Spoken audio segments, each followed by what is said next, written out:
CLP 분석 1번 기본 문제. 일반적으로 손익분기점 분석에서 고려하지 않는 가정은 판매 가격은 일정 범위 내에서는 변동하지 않는다. 모든 원가는 고정원가와 변동원가로 나누어질 수 있다. 수익과 원가 형태는 관련 범위 내에서 직선적이다. 1번에서 3번. 원가 요소, 능률, 생산성은 일정 범위 내에서 변동하지 않는다. 단위당 판매 가격은 판매량에 관계없이 일정하다. 2. 손익분기점 분석의 기본 가정과 한계에 관한 설명으로 옳지 않은 것은 단위당 판매 가격은 수요, 공급의 원리에 따라 판매량을 증가시키기 위해서는 낮추어야 한다는 것을 가정한다가 아니라 일정하다.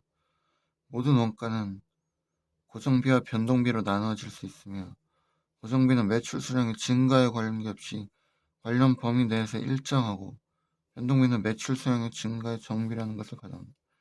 의사결정이 이루어지는 관련 범위 내에서 조합도만이 원가에 영향을 미치는 유일한 요인이라고 가정한다. 원가 요소 능률 생산성은 일정 범위 내에서 변동하지 않으며 생산, 관리, 판매의 효율성에도 변동이 없다고 가정한다. 대부분의 원가 요소는 기간이 매우 길 경우에는 변동비가 되며 기간이 매우 짧을 경우에는 고정비가 될 것이므로 원가와 원가 동인의 관계가 지속적으로 성립될 것으로 기대되는 예측 가능한 범위를 정하여야 한다. 이번에 1번.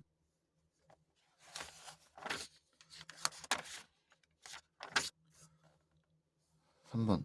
다음은 단일 제품을 생산하고 있는 주 서울의 당월 중 원가 관련 자료이다. 세금 공제 후의 목표 이익 84,000원 획득하기 위한 당월의 판매량은 얼마인가? 라는 생산 설명은 충분히 크며 법인세율은 30% 단일 누적이 아니라 단일 세율이다.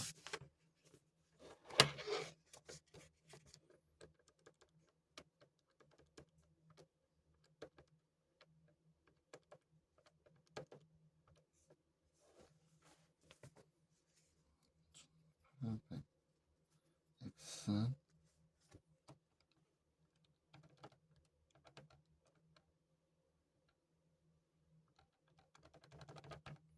72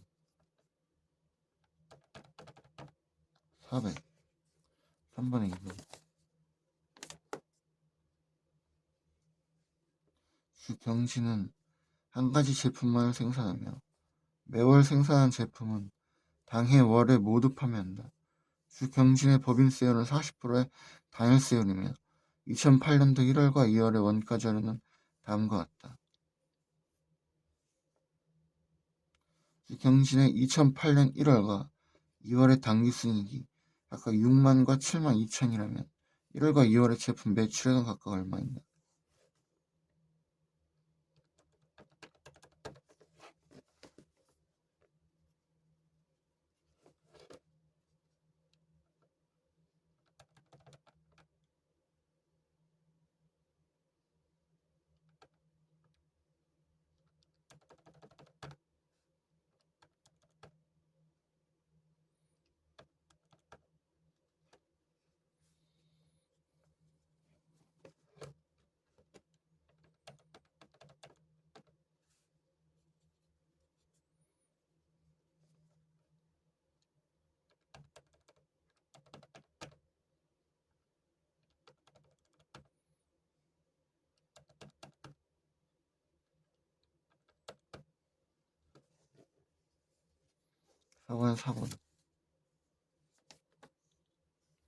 주 국세는 단일 제품을 생산하고 있으며 주문받은 수량만을 생산하여 해당 연도에 모두 판매한다.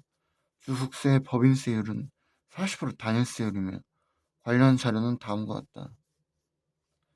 2001년 세후 이익은 24만이며 2002년 세후 이익은 2001년보다 10% 증가했다. 주 국세의 2002년 공원이익률은 얼마인가?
5번에 2번.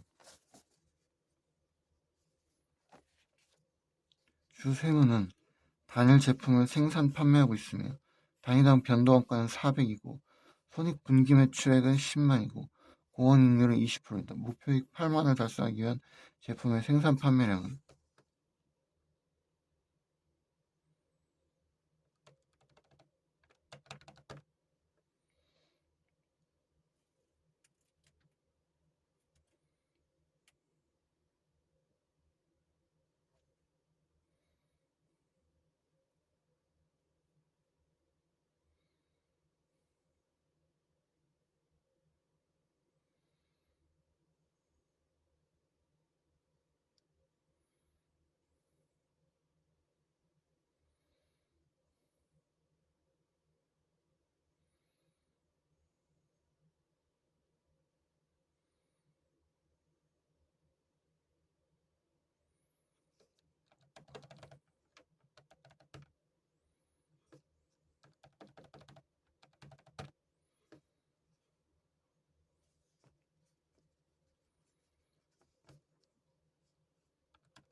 6번에 1번.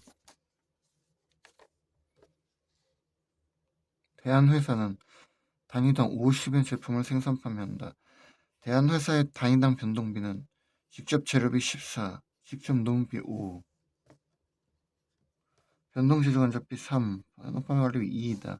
연간 총 고정비는 고정제조간접비 5만 5천, 고정판매관리비 8만 2천, 8만 2백. 대한회사가 단위당 판매가를 50에서 48로 인하할 경우 기존의 연간 손익 판매량을 유지하려면 총 고정비를 얼마나 줄여야 하는가?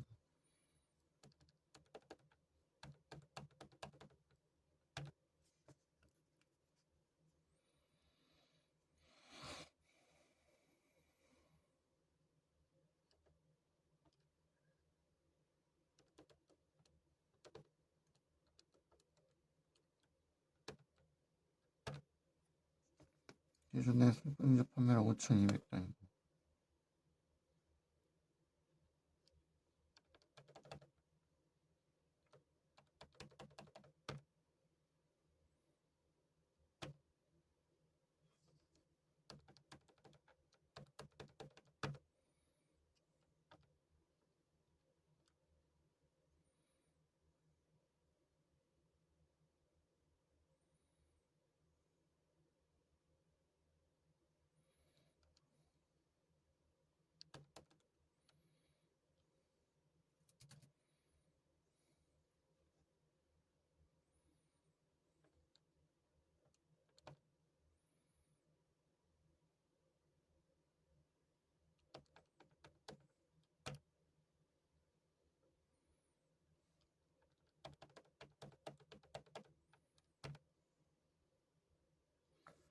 1번이긴 한데 그러면 이렇게 하면 안 되나?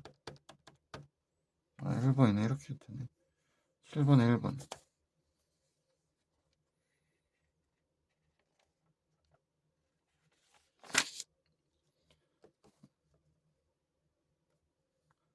주세무는 주문을 받고 생산하여 판매하는 기업이다. 단위당 직접 재료 원가 6,200, 단위당 변도 가공 원가 전원가 11,800.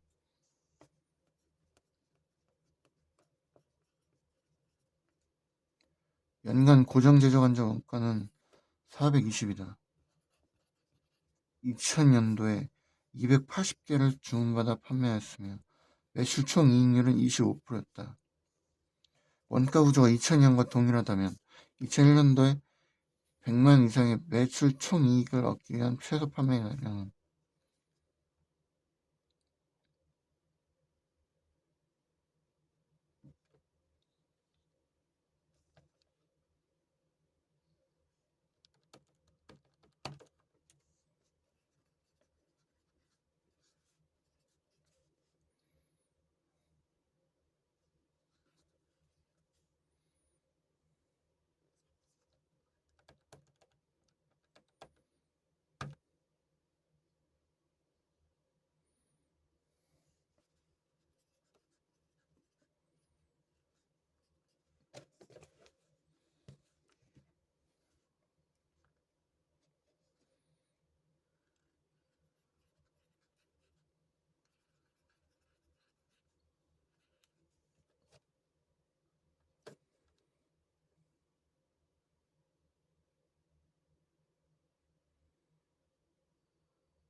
단위당 매출액은 44,000. X 마이너스 420.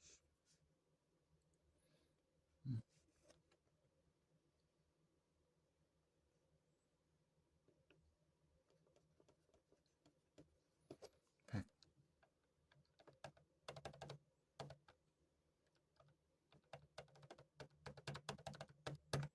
200. 8번에 5번. 변동비가 매출액의 70%, 판매액이 S, 연간 총 고정비가 FC일 때, 총 판매량 20%의 목표이익을 내려고 할 때, 목표 판매액은 0.3S는 FC 더하기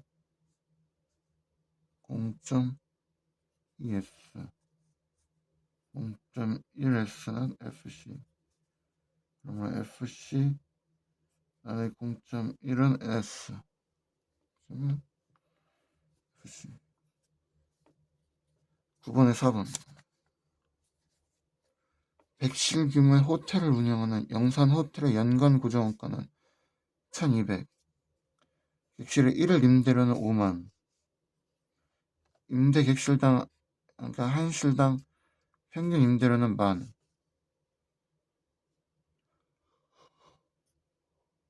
365일 무휴인 영산 호텔이 손익분기에 도달하기 위한 객실 임대율 점유율은 얼마인가?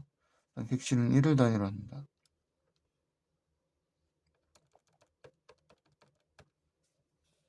4만. X는 1200.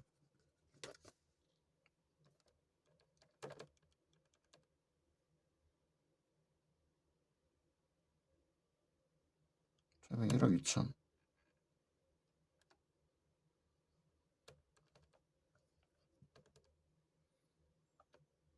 3천. 여기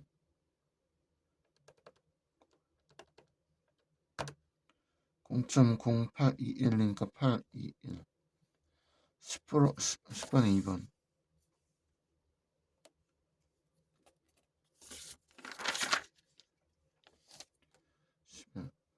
주태양은 선풍기를 제조 판매하는 회사로 단위당 판매 가격은 10,000이다. 선풍기의 변동원가는 단위당 9,000이고 고정원가는 3,003억이다. 1000X. 태양이 단기 중에 1억 5천의 세후 순이익을 얻기 위해서는 몇 개의 선풍기를 판매해야 하는가? 단 법인세율은 1억 원까지는 20%, 1억 초과분에 대해서는 30%이다. 1억까지 20%니까 1억 5천의 세후 순이익을 얻기 위해서는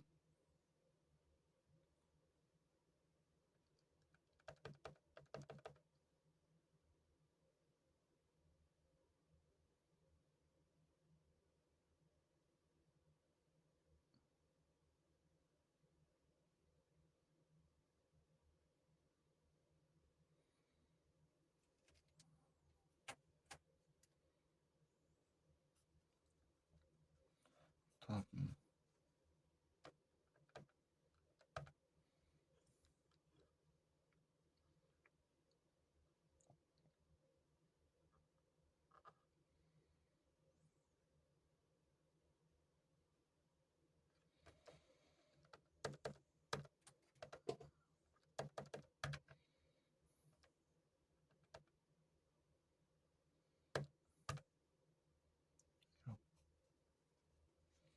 2억. 고정가 3억. 5억. 1000X는 5억.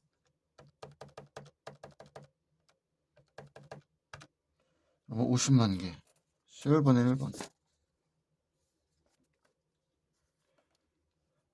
단일 제품을 생산하는 주 나무는 사무 중 제품 6,000단위를 판매하여 400의 영업이익을 보고하였는데 이때 손익분기점은 5,000 단위이다. 만약에 다른 조건은 모두 동일하고 4월 중 판매 가격을 단위당 2천 인하를 한다면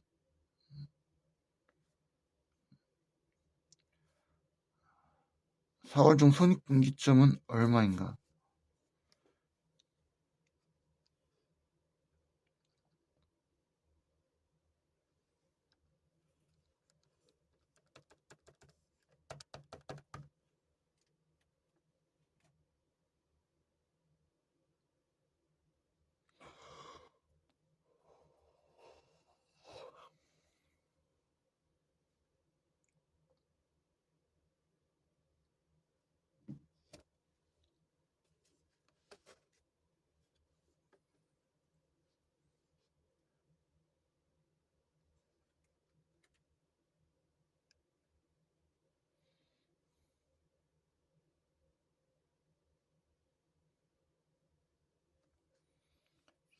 음,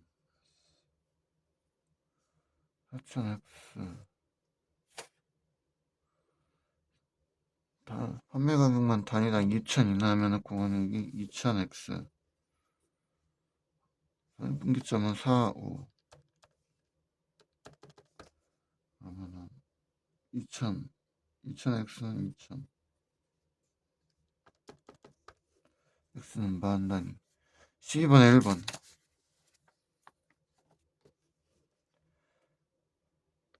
주 박영사의 매출액은 100만이며 영업 레버리지도는 5이고 공원익률이 40%이다. 주 박영사의 영업이익은 얼마인가? 영업 레버리지도가 5, 공원익률이 40%.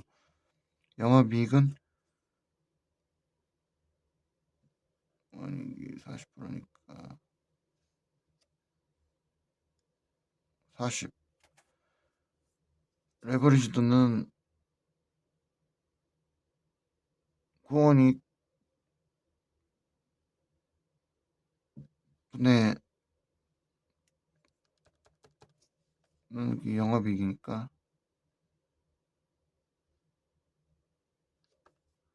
8만. 영업이익은 8만. 13번에 2번. 2번.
주 세무는 2001년에 제품 A를 생산하기로 결정하였다.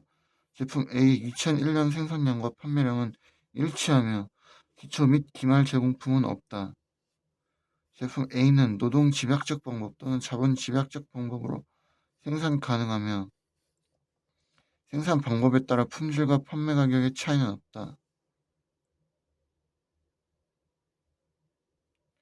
각 생산 방법에 의한 예상 제조원가는 다음과 같다. 제품 A의 판매 가격을 단위당 600. 제조원가 외에 단위당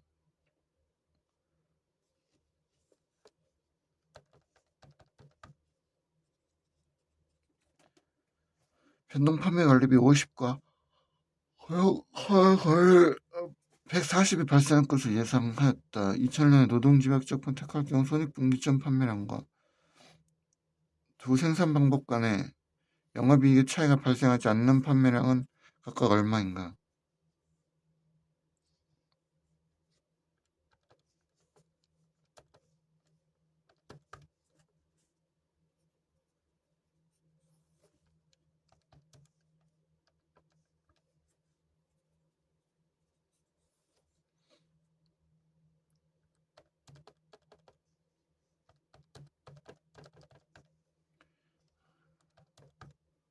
14,000단위.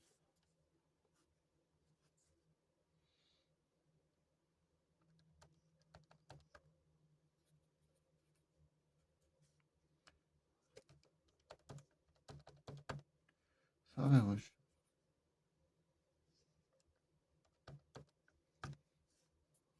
100은?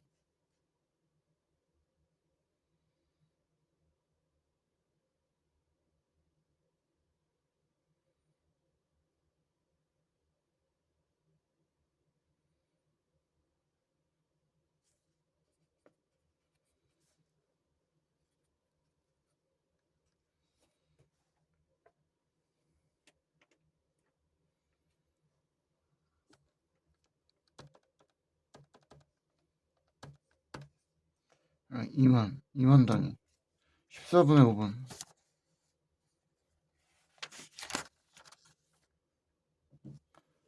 세무의 매출액은 70만원이고 3월 공원이익률은 54%이며 영업 레버리지도는 3이다.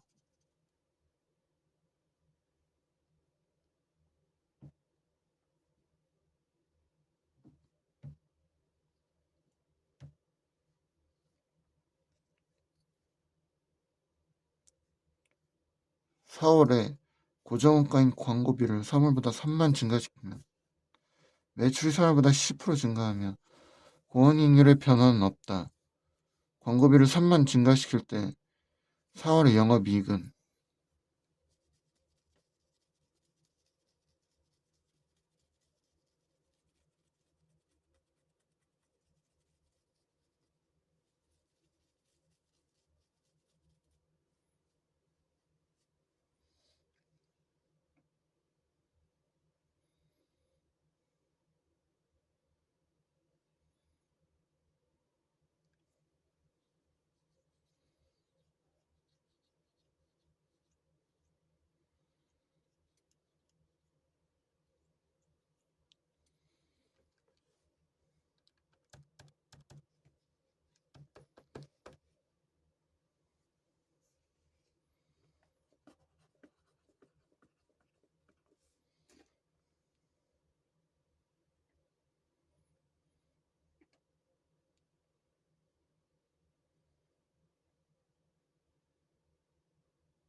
13만 3,800. 15분의 5분. 한국회사, 대한회사는 동일한 제품을 생산, 판매하고 있다. 전년도에 한국회사와 대한회사의 원가 구조와 영업이익을 분석한 결과 한국회사의 총 변동비는 900, 총 고정비는 200, 그리고 영업 레버리지도는 5인 반면 대한회사의 총 변동비는 800, 총 고정비는 맞다 이거 했어야 되는데 280, 그리고 영업 레버리지도는 8로 파악되었다. 금년 호경기로 인하여 한국회사의 대한회사의 매출 수량 및 매출이 각각 30% 늘어날 것으로 예상된다. 두 회사의 전년도 원가 구조가 금년에도 적용된다는 가정하에 다음의 내용 중 옳지 않은 것은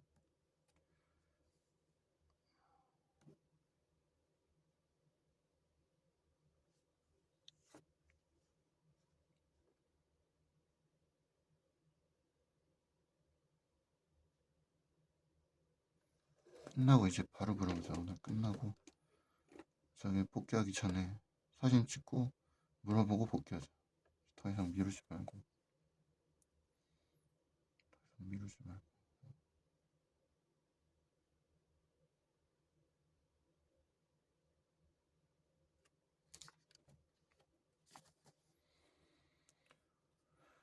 증가율이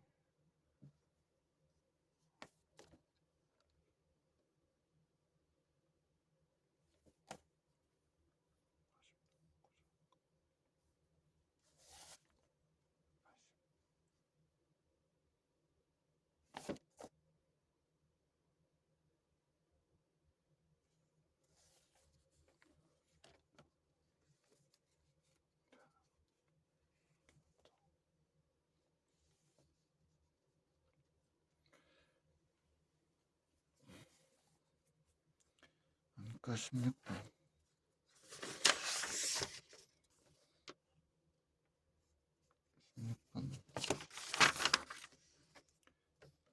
영업 레버리지도에 대한 다음의 설명 중 옳지 않은 것은 단 모든 경우에 영업이익은 공보다 크다고 가져간다. 단위당 변동원가가 증가하면 영업 레버리지도는 그러면 공원이익이 떨어질 거고 공원이익률이 낮아질 거고 공원이익률이 낮아지면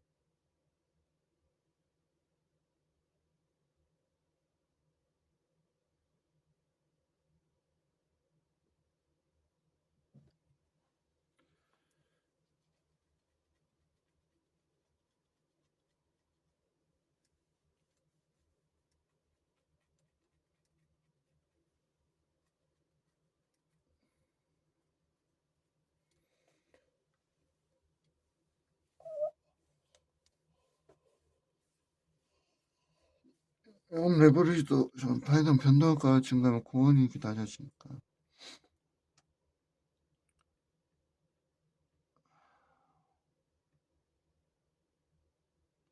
영업 레버리지는 안전한 게 공원이익률이 낮아지는 곱해 공원이익률이 낮아지면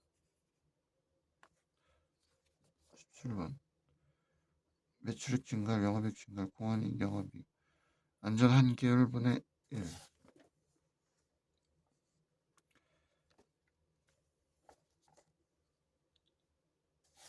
잠깐만 이거 내가 또 벌써 이게 얼마나 됐다고 일단 고정원가가 감소하면 영업이익이 높아지고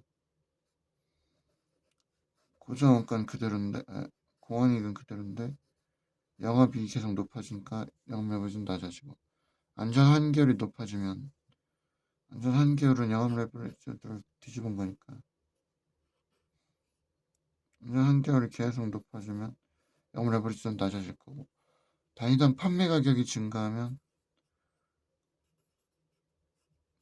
공원이익이 결국 높아지니까 공원이익이 높아지면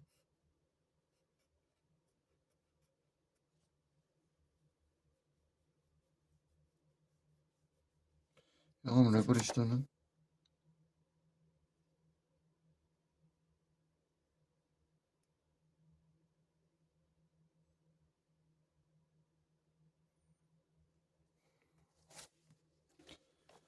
단위당 판매 가격이 증가하면 공원이익이 높아지잖아. 단위당 판매 가격이 증가하면 매출액 증가율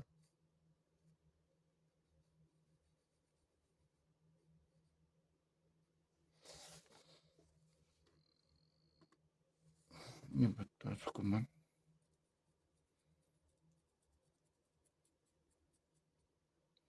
그러니까 그 손익분기점 매출액분의 손익분기점 매출액 마이너스 그거였네.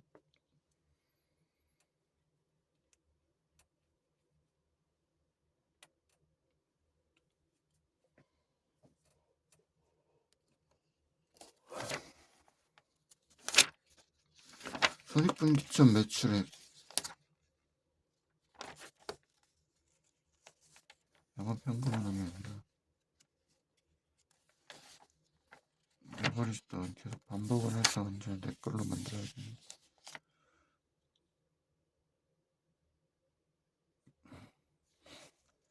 손익분기점 매출액분의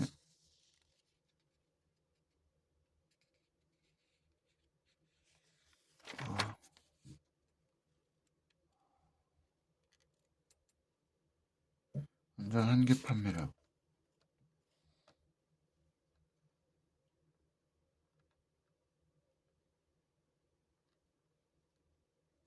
그래서 그거니까 원가가 증가하면은 그러니까 손익분기점 매출액이 늘어나고 아무튼 그렇게 해서 그걸로 해야 되는데 아무튼 요거 원서 확인하기 끝나고 원서 바로 이거 확인하기 17번. 이거는 원서 확인하면 바로 풀 수 있으니까 지금 순간 까먹은 상태니까. 판매량이 증가하면 영업 레버리지는 맞다. 이것도 선입분기점 판매량 그거에서 하는 거니까 17번 원서 보기 벌써 까먹고 있네. 동지는 단일 제품을 생산 및 판매하고 있으며 매년도 기초와 기말의 재고 자산은 없다. 2001년도에 매출의 원가자는 다음과 같다. 고정원가 다이제품 다이나판 2001년도와 같을 것으로 예상된다. 또한 제품 판매량은 2001년도보다 20% 증가하고 판매량 선입분기점 매출액은 25% 증가할 것으로 예상된다. 영업 레버리지도는 얼마로 예상되는가? 선입분기점 매출액 25% 증가하니까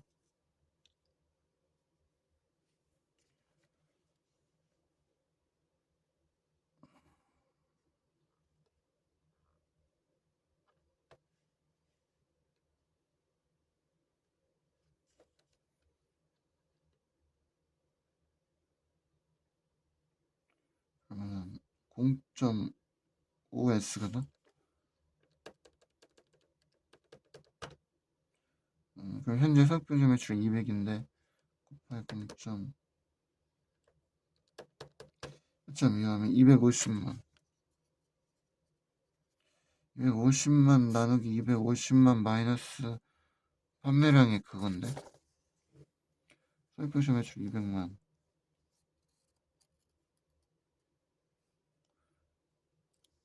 그러니까 잠깐만 손익분기점 매출액에서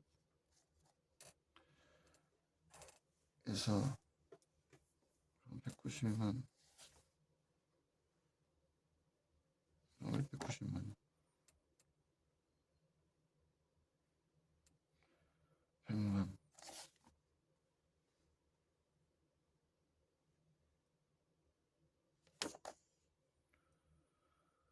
40%?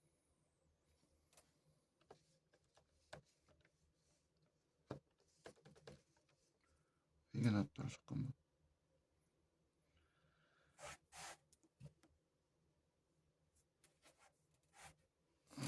그 영업이익 나누기 그 공원인 해가지고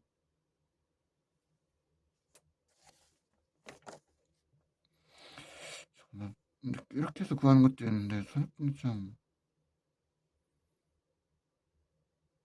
율은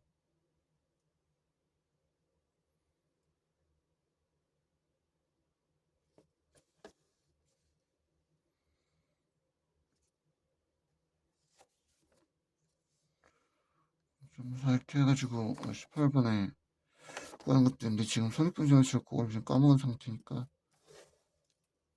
18번은 이긴 하지만 요거는 17번에 연결되는 그거 한번 보기 이거 레버리지 다시 봐야 돼. 그러니까 이제는 모르는 건 아닌데 그냥 까먹어가지고 거의 이틀 안 했다고 까먹어. 레버리지 분석에 관한 설명을 옳지 않은 것은 영업 레버리지도가 높아지면 매출액의 변동에 따른 영업이익의 변동폭이 커진다는 것을 의미하기 때문에 영업 레버리지도는 매출액의 변동에 대한 영업이익의 불확실성을 나타낸다.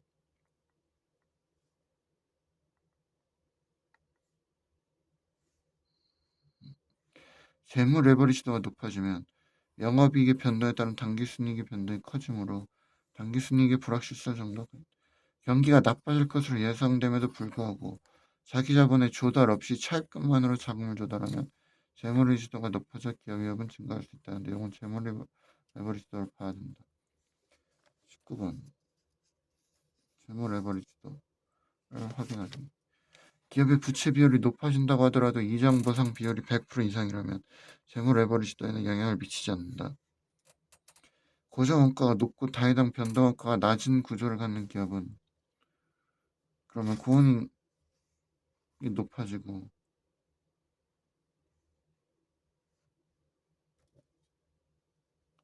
영업 레버리지도가 높게 나타나면 보험이익금은 고정원가가 높고 당해당 변동원가가 낮으면 공원이익은 높고 영업이익은 낮게 나오니까 영업 레버리지도가 높게 나타나. 당해당 판매 가격이 일정할 때는 영업 레버리지도가 높은 기업은 공원이익분의 영업이익일 때 공원이익이 높게 나온다는 공원이익률도 높게 나타난다. 19번에 5번. 19번 5번이랑 19번에 4번. 그러니까 비채 비율이 높아지면 이자 비용이 높아지고 이자 비용은 매출의 변화에 대해서 고정원가의 성격을 가지고 이자 비용이 커질수록 재무 레버리지는 높아진다. 근데 이건 재무 레버리지도를 한번 볼 것. 지금 재무 레버리지는 원세도 안 나왔으니까 확인할 것. 주세무 2001년 연간 실제 매출액은 10만이고 연간 실제 고정원가는 3만이며 변동원가 60%, 법인세율 20%다. 다음 설명 중 옳은 것은 영업 레버리지도는 4만이고 만이니까 4이다.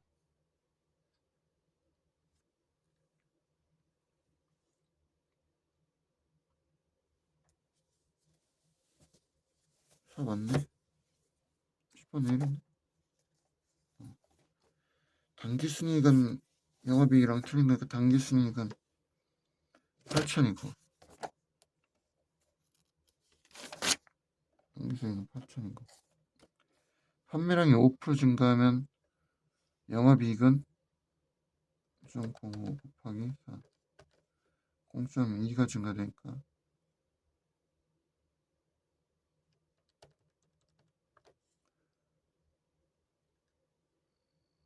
2만.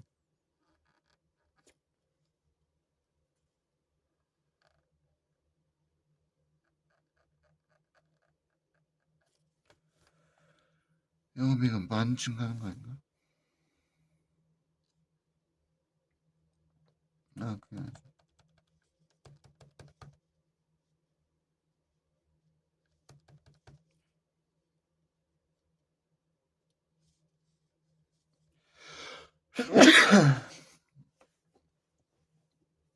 프로 증가하면 영업 레버리지가 4니까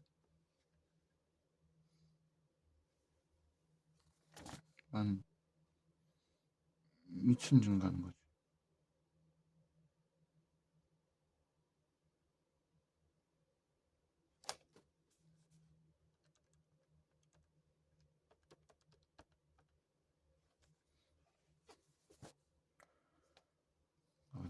영업이익.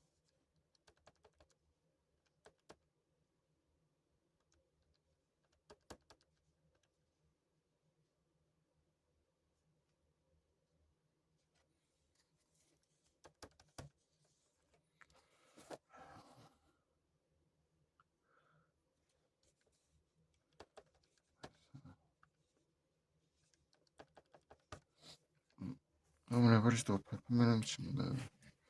기준 영업이익.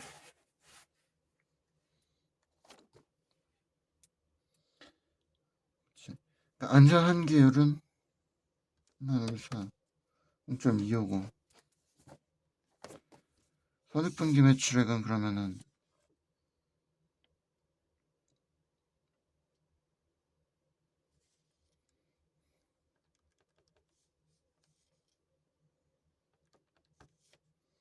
75,000이고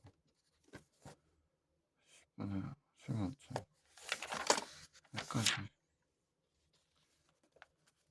녹화 끝나고 물어볼 거야. 16, 17, 19.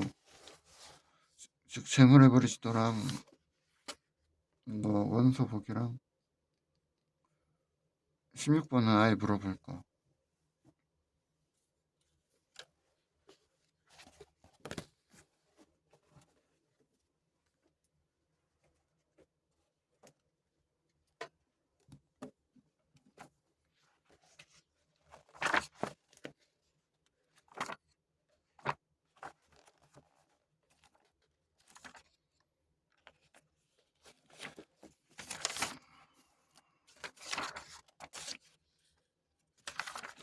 제2절 국세부가 세법 적용. 국세기본법상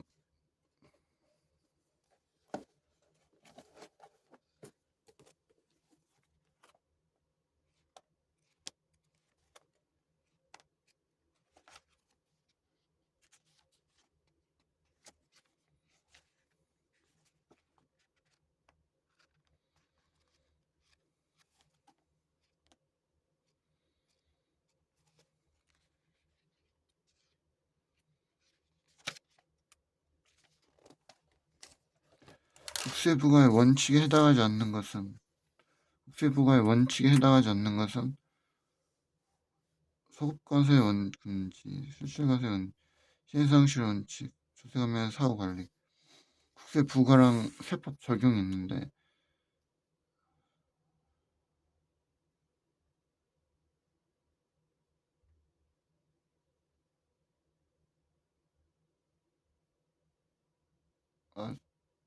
아, 세법 적용에 있어서 소급과세 금지인가? 1번 세법 적용의 원칙 한번 살펴보도록 하죠. 국세 부과의 원칙은 실질과세 원칙이 있고 신의성실의 원칙이 있고 근거과세랑 조세관면의 사후 관리가 있고 세법 적용할 땐 납세자 재산의 부당 침해하고 적용한 소급과세. 그러니까 이거는 세법 적용하는 측면, 즉 국가나 정부의 그 차원에서의 입장인 거고 세무공무원 기억해 줍니다. 국세 부과는 그냥 원칙적인 어떤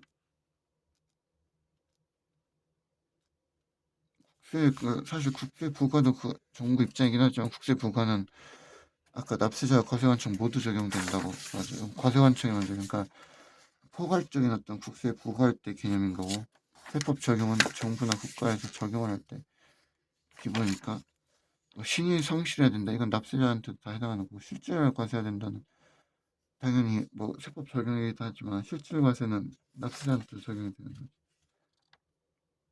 그냥 어떤 국세 원칙이 애매하긴 하지만 조세 감면의 사후 관리는 이것도 사후적으로 하는 거고 근거에 따라서 근데 소급과세 지금 국세 그거나 강하지만 일단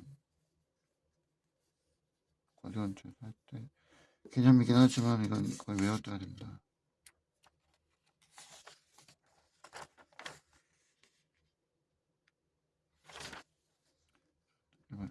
국세기본법상 국세 부과의 원칙에 관한 설명으로 옳지 않은 것은 과세 대상이 되는 소득, 수익, 재산, 행위 또는 거래 귀속이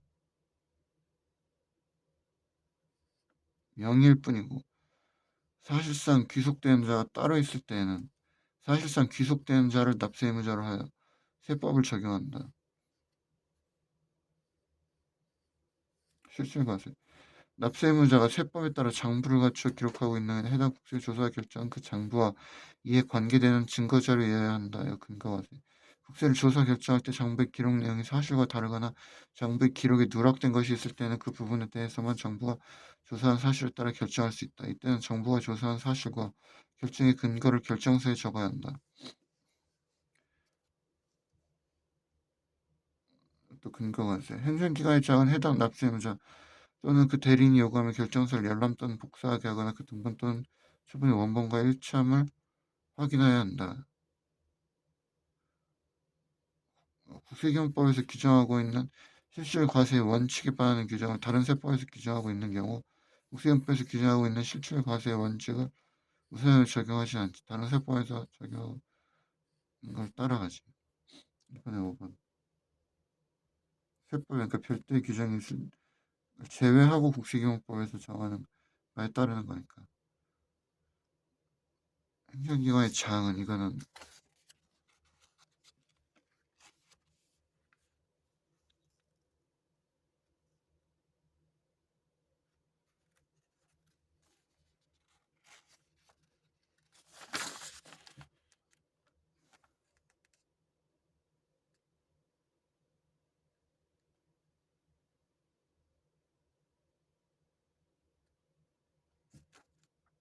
일단 그러니까 결국 이것도 근거과세 원칙이었네. 그러니까 행정기관의 자항이 요구하면은 결정서를 열람 또는 하거나 그 등본 또는 처분의 원본과 일정을 확인해야 한다.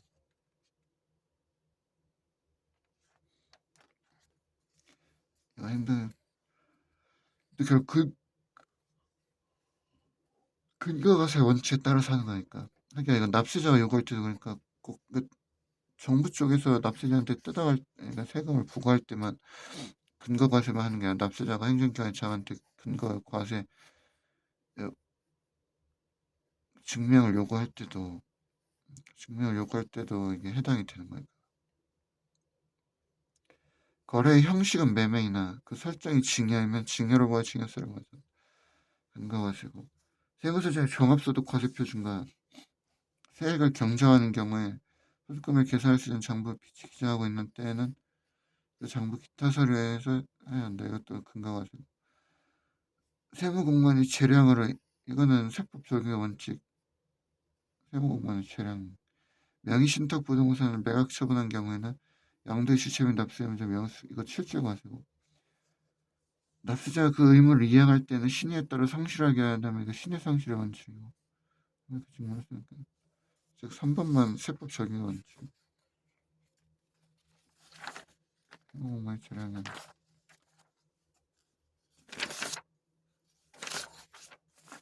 국세기본법상 실질과세 원칙에 관한 설명이 옳지 않은 것은 회사의 주주로 명부상 등재되어 있더라도 회사의 대표자가 임의로 등재한 것일 뿐 회사의 주주로서 권리 행사를 한 사실이 없는 경우에는 그 명의자인 주주를 세법상 주주로 보지 않는 것은 실질과세 원칙을 적용한 예로 볼 수 있다. 과세 표준의 계산에 있어서는 소득, 수익, 재산, 행위 또는 거래의 명칭이나 형식에 관계없이 그 실질 내용에 따른다 원칙이고 실질과세의 원칙은 조세 법률주의와 충돌이 있는 경우에 원리고술에 조세 법률주의보다 우선 적용되어서 할 원칙은 아니고 조세 법률주의 안에 있는 거고 서로 간에 상호 보완적인 거지 우선 적용되는 그런 건 아니지. 실질과세의 원칙은 조세 평등주의를 실현하기 위한 실천적 원리이므로 당연히 적용될 거고 감정적인 방법을 국세법상 세법 혜택을 부당하게 위한 것을 인정하는 경우에는 그것으로 연속된 것처럼 4번에 3번 즉 실질과세의 원칙은 조세법의 기본 원리인 조세 법률주의와 대립관계에 있는 것이 아니라 조세 법규를 다양하게 변화하는 경제 생활 관계에 적용함이 있어 예측 가능성과 법적 안정성이 훼손되지 않는 범위 내에서 한 목적적이고 탄력적으로 해석하고 형해화를 막고 실효성을 확보한다는 점에서 그러니까 상호 보완적이고 불가분적인 관계에 있는 거지. 서로 그러는 관계가 아닌 거지.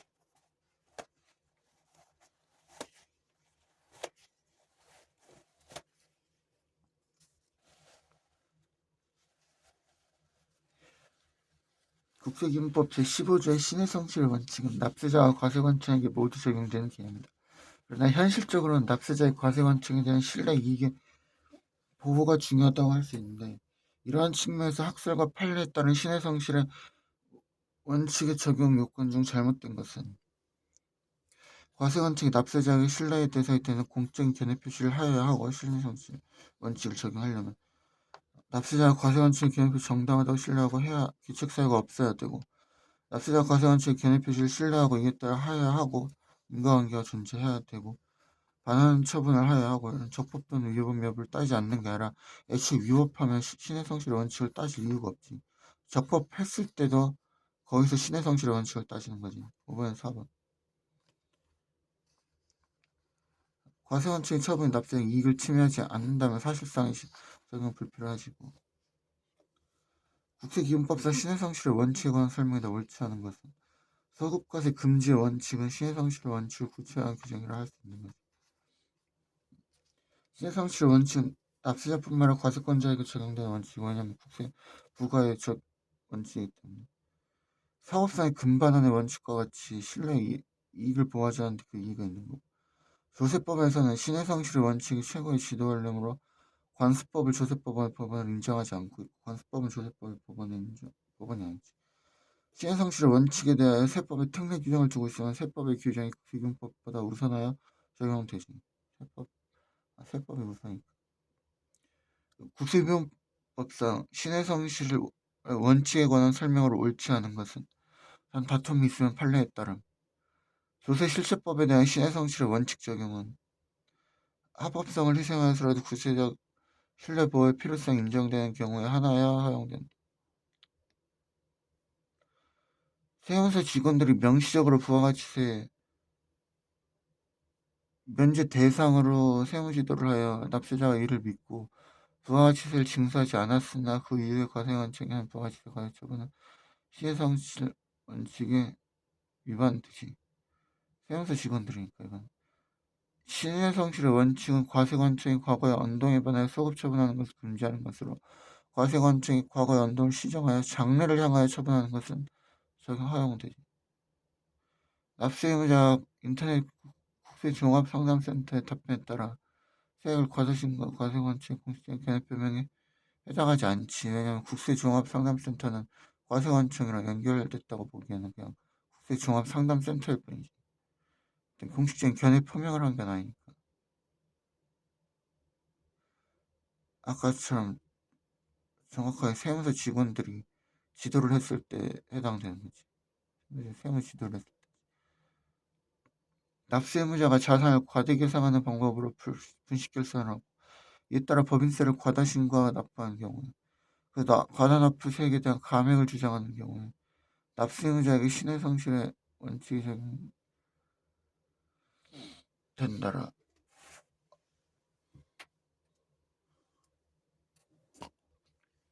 한마디로 지가 과대 계상하는 방법으로 했으면은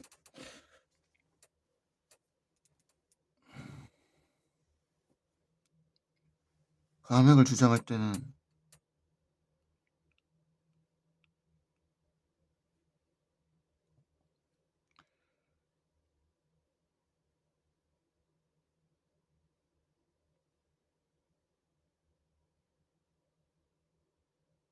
그렇지. 얘는 신의 성실을 한다기보다는 과대 계상할 때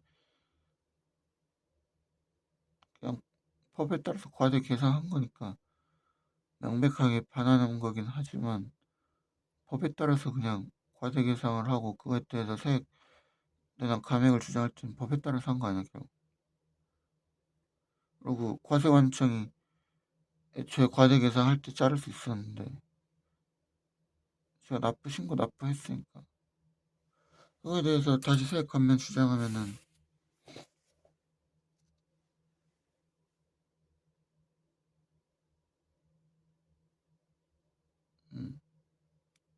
그냥 법에 따라서 해야 되는 거지. 취소를 구하는 행위는 명백히 과거 연동에 반하는 행위는 하나 없다. 왜냐면 납세 의무자에게 신의 성실의 원칙을 적용하기 위해서는 객관적으로 모순되는 형태가 존재하고 그 형태 납세자의 심한 배신 행위가 있으며 법을 같이 있어야 할 것이다.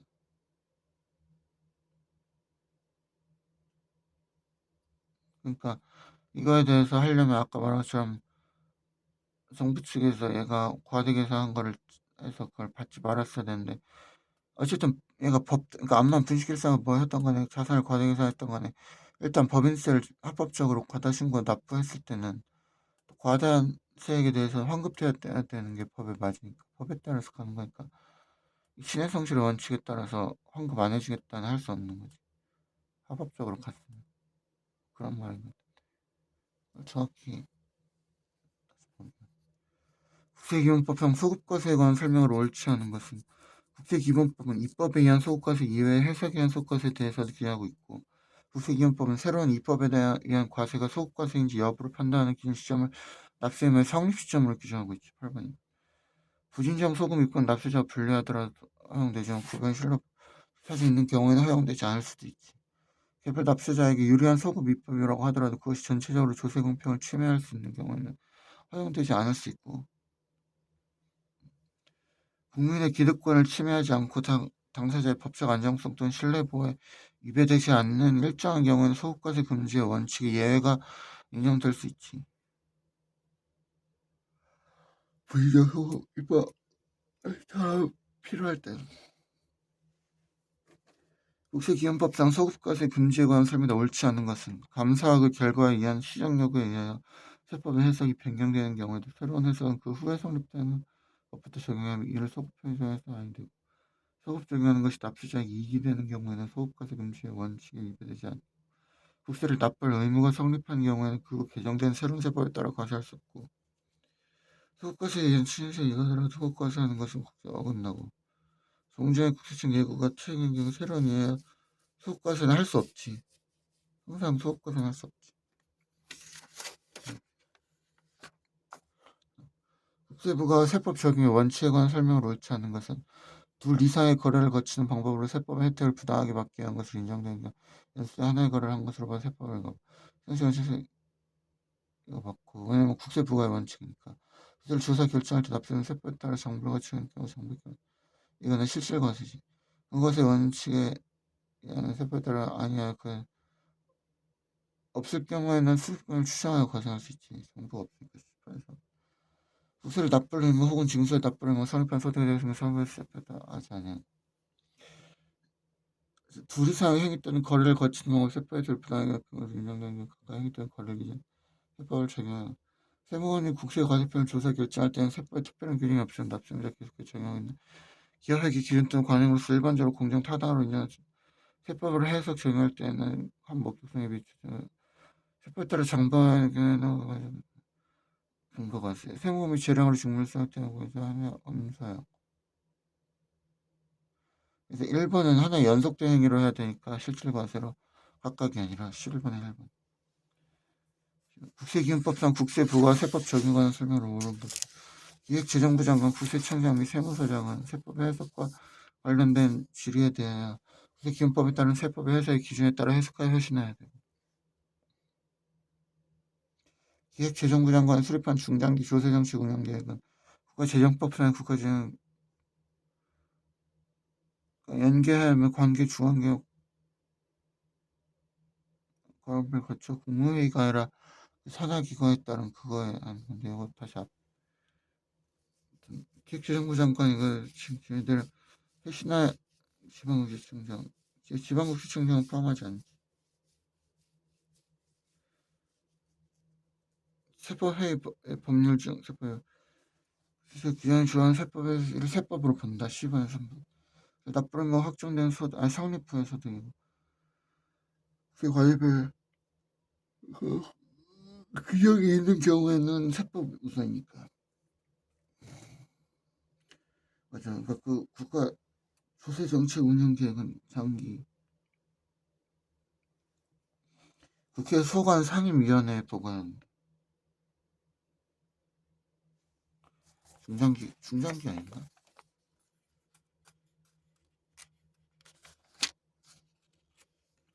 중장기 이거잖아.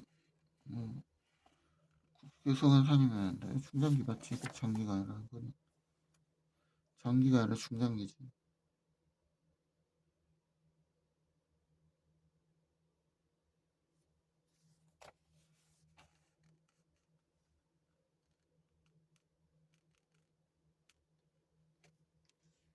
다음.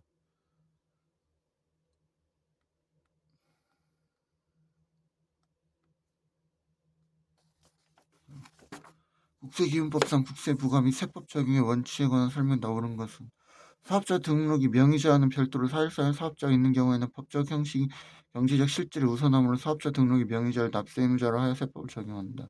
실질과세 원칙이고 납세의무자가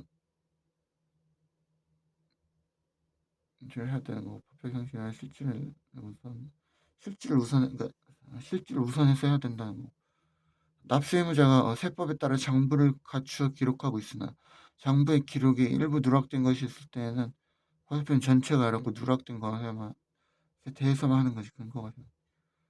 세법을 해석 적용할 때에는 목적에 비추어 국가의 과세권이 아니라 납세자의 과세권이지. 그래서 세법 적용 원칙은 과세권 관청 입장에서는 세무공무원이 국세 과세표를 조사 경정할 때는 세법에 특별한 규정이 있는 경우에는 세법에 특별한 규정은 세법 우선을 원칙.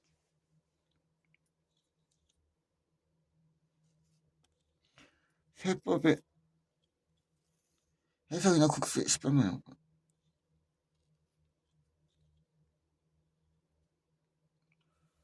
해석이나 국세 행정 관행 일반적으로 납세자가 받아들여진 후에는 그 해석이나 관행에 의한 행위 또는 계산은 정당한 것으로 보며 새로운 해석이나 관행에 의하여 소급하여 과세하지 않지. 이건 소급과세 금지 원칙.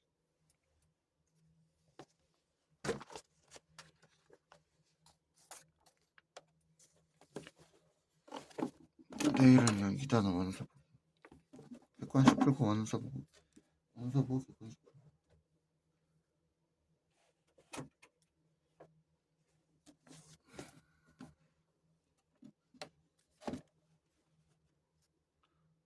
오늘은 녹화 여기까지 하고